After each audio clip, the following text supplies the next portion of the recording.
안녕하세요. 부자오빠입니다. 요즘 아마 다들 힘드실 겁니다. 너무 하락장이 오랫동안 지속되고 있고 생각보다 크게 반등이 나와주지 않고 있죠. 차라리 코로나 때처럼 그냥 단기간에 엄청나게 폭락한 다음에 V자 반등을 하는 게 낫지, 지금처럼 사람을 말려 죽이듯이 정말 야금야금 아주 오랫동안 이렇게 하락을 하게 되면 대부분 지쳐서 떨어져 나갈 수밖에 없습니다. 더구나 지금은 코로나 때와는 상황이 많이 다르죠. 그때보다 악재도 훨씬 많고 뭐 금리는 계속 올린다고 하지. 양적 긴축 정책으로 시중의 돈을 흡수하니까 투자자들의 심리도 아주 꽁꽁 얼어 있습니다. 어떻게 보면 코로나 때보다도 훨씬 더 심각한 하락장을 우리가 맞이하고 있는데, 뭐 그렇다고 딱히 호재가 보이는 것도 아니고, 악재는 언제 해소될지 전혀 기약할 수가 없고, 아마 이미 많은 분들은 시장을 떠나셨을 겁니다. 장기 투자가 어려운 이유는 단기적으로 주가가 기업의 가치에 수렴하지 않기 때문입니다. 분명히 처음 장기 투자를 시작했을 때는 나는 최소한 10년을 투자하겠다, 이런 생각으로 임했겠지만 고작 6, 7개월 정도 하락장을 버티지 못하고 나가 떨어지는 게 우리 개인들의 어떤 한계입니다. 주가라는 게 참 알 수가 없죠. 2020년에는 이렇다 할 뭐 호재도 없고 기업의 실적도 그렇게 좋지 않았는데 양적 완화 정책으로 개나 소나 주가가 급등하더니 2022년에는 역대급 실적에도 불구하고 뭐 양적 긴축, 금리 인상, 러시아 우크라이나의 전쟁, 인플레이션, 유가 급등, 코로나 봉쇄, 기타 등등 외부적인 악재로 주가는 곤두박질 치고 있습니다. 이런 걸 보면 주가는 기업의 가치와는 전혀 상관없는 것처럼 보입니다. 단기적으로는 분명히 그렇게 보일 수 있습니다. 그러나 장기적으로 보면 반드시 주가는 기업의 가치에 수렴합니다. 우리는 항상 이것을 명심하고 착시 효과에 속아 넘어가서는 안 됩니다.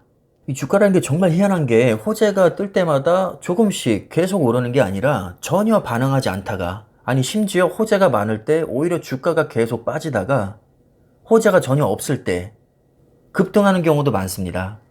상식적으로 도저히 납득할 수 없지만 이런 식으로 주가는 전혀 예상치 못한 타이밍에 급등하는 경우가 실제로 많습니다. 그래서 주식이 어려운 거죠. 더 웃긴 건 뭐냐면 어떤 경우에는 호재 즉각도 반응합니다. 문제는 이게 일관성이 전혀 없다는 거죠. 그냥 한마디로 제멋대로 주가가 오르고 내립니다. 악재가 많아도 급등하기도 하고 호재가 많아도 폭락하기도 합니다. 지금은 호재가 많아도 폭락하는 시기죠. 기업들 자체 실적은 사실 그렇게 나쁘지 않거든요. 또 호재가 많아도 주가가 빠지니까 악재가 뜨면 주가가 더 빠질 거라고 대부분 생각을 합니다. 이게 가장 큰 오해입니다. 단기적으로는 제멋대로 놀지만 분명히 길게 보면 주가는 기업의 가치에 수렴합니다. 이러한 주식의 특성상 시황에 너무 민감하게 반응하면 지쳐서 나가 떨어질 수밖에 없습니다.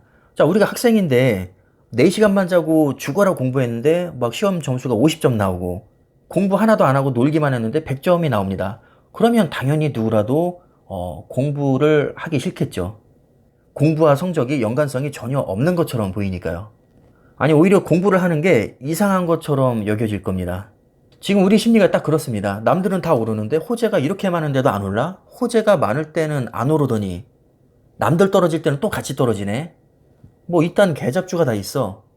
배신감에 매도하고 나면 그다음부터는 전혀 신경을 안 쓰게 됩니다. 그리고 5년 후에 확인해보면 몇 배가 올라있죠. 당연히 약오르겠죠. 열받아서 다시는 그 종목을 안 쳐다보게 됩니다. 자, 이렇게 신경을 안 쓰면 이상하게 또 시간은 빨리 갑니다.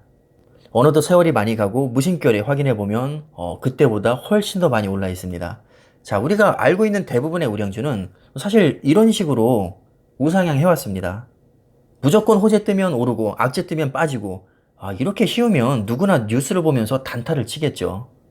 하지만 주식이 우리가 생각하는 것처럼 그렇게 단순하지가 않습니다.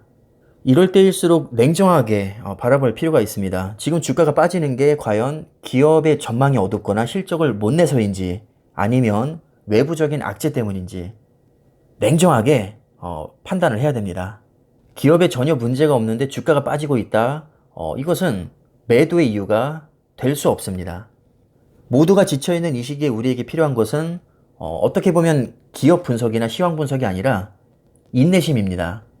오히려 기업 분석을 하면 할수록 더 이해가 안 가고 짜증만 나겠죠. 분명히 실적을 잘 내고 있는데 주가가 오히려 빠지고 있으니까요. 아마 공부를 하면 할수록 짜증만 더 밀려올 겁니다.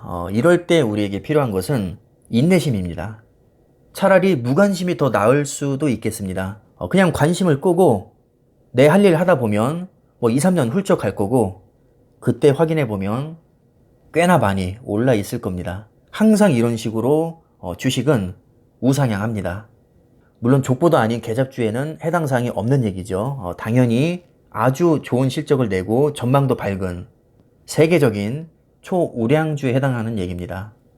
근데 우리는 그런 기업에 이미 투자를 하고 있잖아요. 자, 그렇다면 우리에게 필요한 것은 인내심입니다. 감정적으로 매도하지 않고 그냥 기업의 가치를 보고 쭉 홀딩하는 거죠.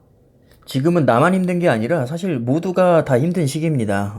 이 시기를 거쳐야만 우리는 수익을 낼 수 있습니다. 그냥 세상에 공짜는 없다고 생각하고 정신 노동비로 우리는 수익을 얻어간다고 생각하시면 마음이 편하시지 않을까 개인적으로 한번 생각을 해봅니다. 결코 수익을 내는 게 그렇게 만만하지 않습니다. 정신적인 고통 정말 장난 아니죠. 이 지루하고 어려운 시기 잘 이겨내셨으면 좋겠습니다. 영상 여기까지 하겠습니다. 감사합니다.